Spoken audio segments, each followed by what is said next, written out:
सर्वत्र गोविन्दनामसङ्कीर्तनं गोविन्द गोविन्द इति श्रीमद्भागवतमहापुराणं 4வது स्कन्दम् अथ चतुर्दशोऽध्यायः। मैत्रेय उवाच भृग्वादयस्ते मुनयो लोकानां क्षेमदर्शिनः गोप्तर्यसति वै नॄणां पश्यन्तः पशुसंयतां वीरमातरमाहूय सुनीतां ब्रह्मवादिनः प्रकृत्य सम्मतं वीणम् अभ्यषिञ्चन् पतिं भुवः श्रुत्वा नृपासनगतं वेनं मद्युग्रशासनं निलेयुर्दस्य वः सद्यः सर्पत्रस्ता इवागवः सारूढ नृपस्तान उन्नद्धो अष्टविभूतिभिः अवमेने महाभागान् स्तब्धः सम्भावितस्वदः एवं मदान्ध उत्सिक्तो निरङ्कुश इव द्विपः पर्यटन् रथमास्ताय कम्पयन् इव रोदसी न यष्टव्यं न दातव्यं न होतव्यं द्विजाः क्वचित् इति न्यवारयद्धर्मं बेरीघोषेण सर्वशः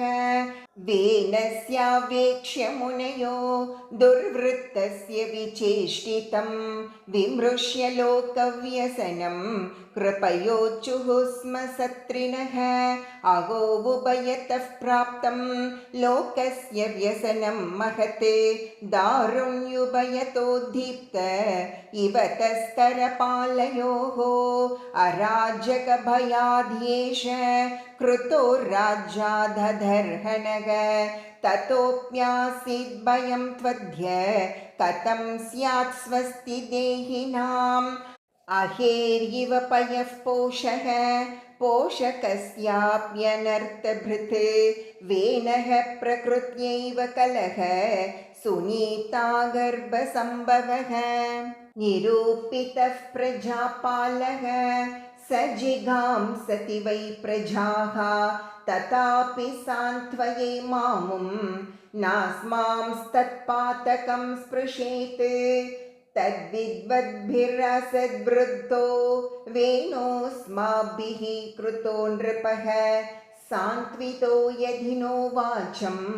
न गृहीष्यत्यधर्मकृते लोकधिक्कारसन्दग्धं दहिष्याम स्वतेजसा एवमध्यवसायेनं मुनयो गूढमन्यवः उपौव्रज्याब्रुवन् वीणं सान्त्वयित्वा च सामभिः मुनयौचुः नृपवर्य निबोधैतद् यत्ते विज्ञापयाम भोः आयुश्रीबलकीर्तीनां तव तात विवर्धनं धर्माचरितः पुंसां वाङ्मनः कायबुद्धिभिः लोकान् विशोकान् विधरति अतानन्त्यमसङ्गिनाम् सते मा विनशेद्वीर प्रजानां क्षेमलक्षणः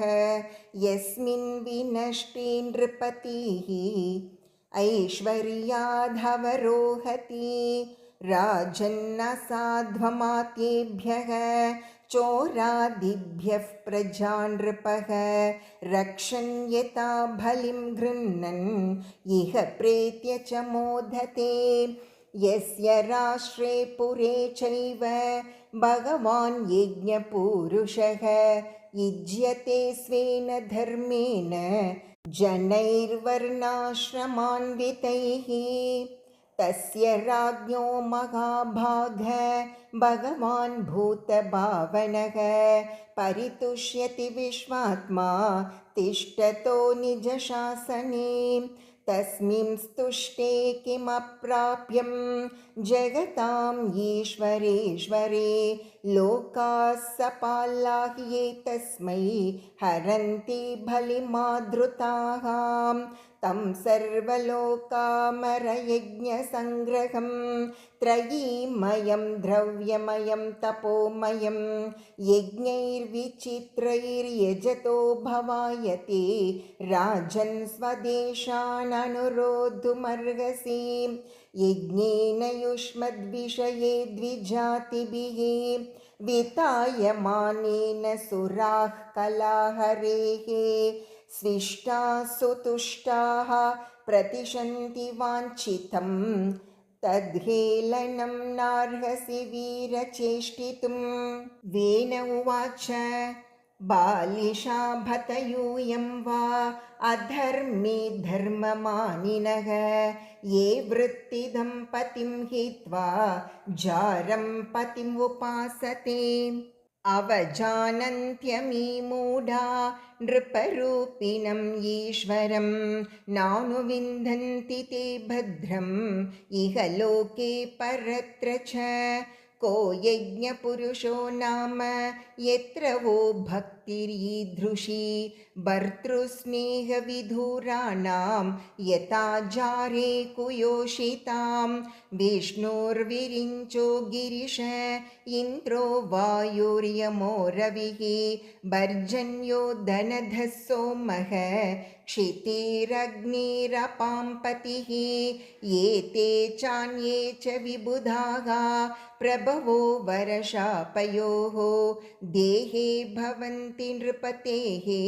सर्वदेवमयो नृपः तस्मान्मां कर्मभिर्विप्रा यजध्वं गतमत्सराः बलिं च मह्यं हरत मत्तोऽन्यः कोऽग्रबुग्भुमान् मैत्रेय उवाच इत्थं विपर्ययमतिः पापीयान् उत्पदं गतः अनुनीयमानस्तद्याज्ञां न चक्रे भृष्टमङ्गलः इति ते सत्कृतास्तेन द्विजाः पण्डितमानिना भग्नायां भव्ययाज्ञायां तस्मै विदुरचुक्रुधुः हन्यतां येष पापः प्रकृतिदारुणः जीवन् जगतसावासु कुरुते भस्मसाद्ध्रुवं नायम् अर्हत्यसद्वृत्तो नरदेववरासनं योधि यज्ञपतिं विष्णुं विनिन्दज्ञानपत्रपः को वैनं परिचक्षीत वेनम् एकं ऋते शुभं प्राप्तयीतृशमैश्वर्यं यद्धनुग्रहभाजनः इत्थं व्यवसिता हन्तुं ऋषयो रूढमन्यवः निजग्नुर्हुङ्कृतैर्वेनं हतमच्युतनिन्दयां ऋषिभिः स्वाश्रमपदं गते पुत्रकळेवरं सुनीता पालयामास विद्यायोगेन शोचति एकदा मुनयस्ते तु सरस्वत्सलिलाप्लुताः हुत्वाग्निं सत्कदाश्चक्रुः उपविष्टाः सरित्तटे वीक्ष्योत्थितान् तथोत्पातान् आहुर्लोकभयङ्करान् अप्यभद्रमनाथाया तस्युभ्यो न भवेद्भुवः एवं मृषन्त ऋषयो दावतां सर्वतो दिशं पांसुः समुत्थितो भूरिः चोराणामभिलुम्पताम् तदुपद्रवमाज्ञाय लोकस्य वसुलुम्पतां भर्तर्युपरते तस्मिन् अन्योन्यं च जिघांसताम् चोरप्रायं जनपदं हीनसत्त्वमराजकं लोकानाभारयञ्चक्ता अपि तद्धोषदर्शिनः ब्रह्मणः समदृक्षान्तो दीनानां संवुपेक्षकः श्रवते ब्रह्म तस्यापि भिन्नभाण्डात् पयो यताम् नाङ्गस्य वंशो राजर्षेः येष संस्थातुमर्हति अमोघवीर्या हि नृपाः वंशेऽस्मिन् केशवाश्रयाः विनिश्चित्यैवं ऋषयो विपन्नस्य महीपतेः ममन्तुरूरुं तरसा तत्रासीद्बाहुको नरः काककृष्णोऽतिह्रस्वाङ्घो ह्रस्वबाहुर्महाहनुः ह्रस्वपान्निम्ननासाग्रो रक्ताक्षः ताम्रमूर्धजः तं तु ते वनतं दीनं किं करोमीति वादिनं निषीधेत्य भ्रुवं स्तात स निषादस्ततोऽभवत् तस्य वंश्यास्तु नैषाधा गिरिकाननगोचराः येनाहरज्जायमानो वेनकल्मषमुल्बनम्। सर्वत्र गोविन्दनाम संकीर्तनं गोविन्द गोविन्द इति श्रीमद्भागवते महापुराणे पारमहंस्यां संहितायां चतुर्थस्कन्धे पृथुचरिते निषादोत्पत्तिर्नाम चतुर्दशोऽध्यायः।